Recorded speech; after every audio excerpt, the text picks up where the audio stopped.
श्रीकृष्ण परब्रह्मणे नमः। श्रीमद्भगवद्गीता भक्तियोगः द्वादशोऽध्यायः। अर्जुन उवाच एवं सततयुक्ता ये भक्ता स्वां पर्युपासते ये च अप्यक्षरमव्यक्तं तेषां के योगवित्तमाः। అర్జునుడు శ్రీకృష్ణ భగవానుని తన సందేహ నివృత్తితో ఇలా ప్రశ్నించాడు కొరకు అర్జునుడు తన సందేహ నివృత్తి కొరకు శ్రీకృష్ణ భగవానుని ఇలా ప్రశ్నించాడు.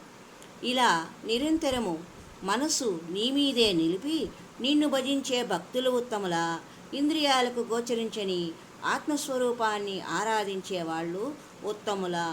అనగా సాకార ఉపాసన, నిరాకార ఉపాసన, వీటి రెండిటిలో ఏది ఉత్తమమని సందేహంతో అర్జునుడు శ్రీకృష్ణ భగవానుని ప్రశ్నించాడు. అప్పుడు శ్రీకృష్ణ భగవానుడు మయ్యావేశ్య మనో ఏ మాం నిత్యయుక్త ఉపాసతే శ్రద్ధయా పరయోపేత తేమే యుక్తతమామతాహ అన్నారు. నా మీదే మనసు నిలిపి నిత్యనిష్ఠతో పరమశ్రద్ధతో నన్ను ఉపాసించే వాళ్ళే ఉత్తమ యోగులు అని నా ఉద్దేశం అని చెప్పారు.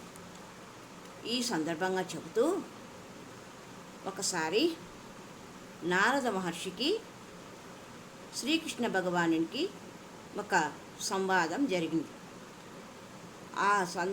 ఆ సంవాదంలో నారదుల వారికి గోపికలు పైన తన గోపికలకు శ్రీకృష్ణుని పైన సర్వకాల సర్వావస్థల్లోనూ భక్తి ఉన్నదా లేదా తాను గొప్ప భక్తుడా అనే విషయాన్ని తెలుసుకోవాలనడానికి ఆయన యొక్క అనుమతిని కోరినారు.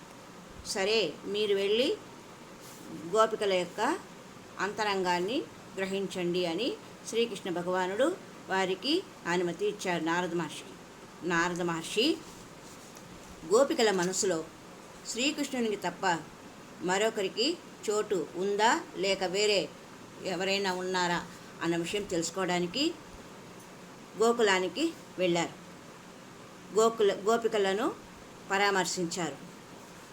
గోపికల మనసులో శ్రీకృష్ణునికి తప్ప మరొకరికి చోటు లేదు. తల్లిదండ్రులు, భర్త, బిడ్డలు, పాలు, పెరుగు, వెన్న మొదలుగునవి ఏవీ వారి మనసులో ఉండవు.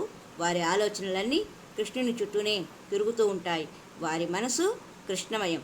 కృష్ణునే స్మరిస్తారు, కృష్ణున్నే కీర్తిస్తారు. కృష్ణ కృష్ణ అని ఉన్మత్తులై గానం చేస్తుంటారు. మురళీగానం వారి చెవులలో ప్రతిధ్వనిస్తూ ఉంటుంది. బృందావనం అంతటా వారికి కృష్ణుడే కనిపిస్తూ ఉంటాడు. కృష్ణుడు కనిపించకపోతే విరహము, తిండి పట్టదు, నిద్ర పట్టదు, భర్త బిడ్డల ఆలనాపాలన పట్టదు. ఒకటే కృష్ణమయమే, కృష్ణనామ స్మరణే. ఒకసారి నారదుడు బృందావనం వచ్చి గోపికలను చూచాడు. వీరు కేవలం మూఢభక్తిలో ఉన్నారు. కృష్ణతత్వం వీరికి తెలియదు. భక్తి ఉన్నదే కానీ జ్ఞానం లేదు.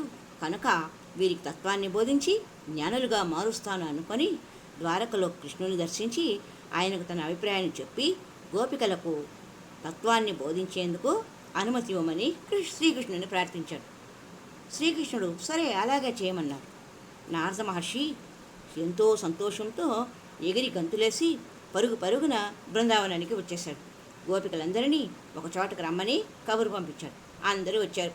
అప్పుడు నారదుడు గొంతు సవరించుకొని, ఓ గోపకాంతలారా, వీరందరూ శ్రీకృష్ణునికి గొప్ప భక్తులు కదా, కానీ మీకు కృష్ణతత్వం తెలియదు. అందువల్ల మీకు తత్వజ్ఞానాన్ని బోధించాలని మిమ్మల్ని అందరినీ ఇక్కడికి రప్పించాను. సావధాన చిత్తులై నా ఉపదేశాన్ని ఆలకించండి అన్నాడు. అది విని ఆ గోపవాములు ఏమన్నారు, అయ్యా మహానుభావ, మీ బోధన ఆలకించే తీరుబాటు మాకు లేదు. మా మనసులన్నీ ఆ కృష్ణుని ప్రేమలో ఉన్మత్తత చెంది ఉన్నాయి. మా చిత్తానికి ఇతర శుద్ధులు వినే తీరిక లేదు. మాకు ఇంకేమీ వినిపించవు. ఆ కృష్ణునికి తప్ప మరి దేనికి మా మనసులో చోటు లేదు. క్షమించి దయచేయండి. హరే కృష్ణ హరే కృష్ణ కృష్ణ కృష్ణ హరే హరే అన్నారు. ఆశ్చర్యపోయాడు నారదుడు. నోట మాట రాలేదు. కృష్ణ భక్తి పరవశ చిత్తులైన గోపకాంతల భక్తితత్వాన్ని తాను ఇప్పుడు అర్థం చేసుకున్నాడు. గురువుగా వారికి బోధించాలని వచ్చి శిష్యుడిగా వారి వద్ద నుండి భక్తిని గ్రహించి తిరిగి వెళ్ళిపోయాడు. తాను వ్రాసే భక్తి సూత్రాలలో భక్తి అంటే గోపికల భక్తియే భక్తి అనే భావనతో యథా ప్రజా గోపికానాం అనే భక్తి సూత్రాన్ని రచించాడు. అది మయ్యావేశ్య మన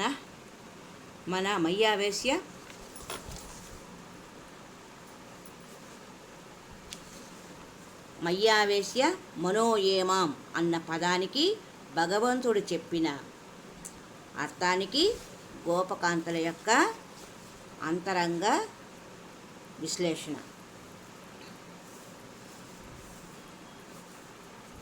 మనసంతా భగవంతునితో నిండిపోవాలి.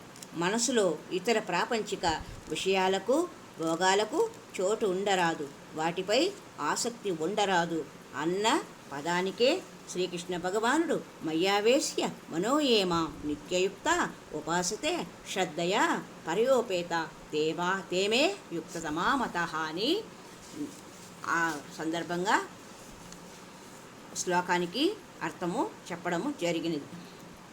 ఆ తర్వాత మరి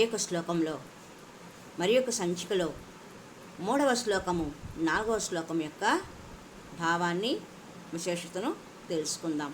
భక్తి యోగంలో భగవంతుడి పట్ల నిష్కామ శ్రద్ధ భక్తులు ఉంటే చాలు, ఎటువంటి కల్మషము ఉండరాదు అన్న విషయమే ఇక్కడ ప్రస్తావించడం జరిగినది. గోపకాంతల విషయంలో నారదుడంతటి వాడు గోపికల యొక్క భక్తి పారవశ్యాన్ని ప్రశంసించి వెళ్ళిపోయారు. హరి ఓం తత్సత్. భక్తి తత్వం అంటే అలా ఉంటుంది. హరి ఓం తత్సత్.